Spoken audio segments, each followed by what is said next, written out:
Grâce à la ténacité de Jean-Pierre Beaumont de la Société archéologique de l'Uzège, le bassin de régulation de la vallée de l'Eure est un élément monumental du long aqueduc construit au milieu du 1er siècle pour alimenter Hanau, une capitale provinciale en plein développement.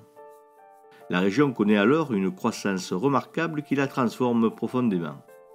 Le paysage et l'environnement d'Uzès sortent eux aussi profondément chamboulés de cette période.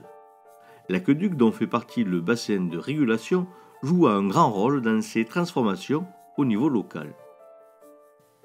Cet édifice dont il restait, lors de sa découverte, encore suffisamment d'éléments pour permettre son identification, avait pour fonction la régulation des flux des eaux captées un peu en amont depuis les sources de l'Eure et de Plantéry.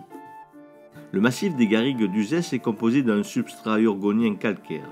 De par sa nature karstique, il est perclus de failles, galeries, grottes et réserves d'eau souterraines qui sourdent ici ou là, comme ici, près du moulin du Tournal. Célèbre chez les habitants des environs, la cataracte de Bornègre, à quelques kilomètres d'ici, est emblématique du caractère karstique de la région. Cataracte non pérenne, elle n'est active qu'après de bonnes pluies réparties sur plusieurs jours consécutifs. Les eaux qui sourdent ici près d'Argilier, avec violence, créent le valat de Bornègre qui passe d'ailleurs sous le pont éponyme qui portait là l'aqueduc de Nîmes.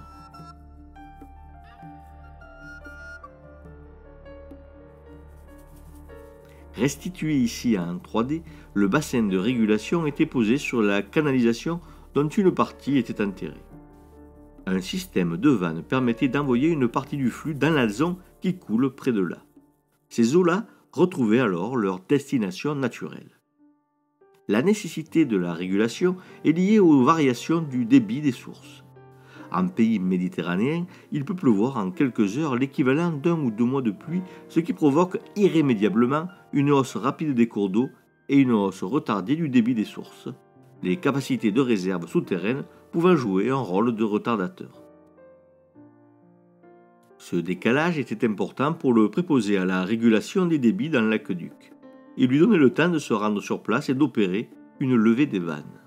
On peut donc imaginer qu'il n'était pas tenu de vivre trop près du bassin, mais qu'il devait être d'astreinte chez lui afin de pouvoir, en cas de forte pluie, prévoir une intervention dans les temps. S'il fallait évacuer une partie du flux lors de l'augmentation du débit, il fallait aussi fermer des vannes lorsque celui-ci retrouvait son niveau normal. Cette stabilité du débit était une des caractéristiques des sources d'Eure et de Plantéry. Particularité qui jouait un rôle certain lors du choix de la source pour alimenter Nîmes et son Castellum qui mettait l'eau sous pression pour en nettoyer les égouts. Un débit trop fort pouvait causer des dommages considérables comme lorsque les dalles qui couvraient le canal au sommet du pont du Gard sautèrent les unes après les autres sous l'action des eaux.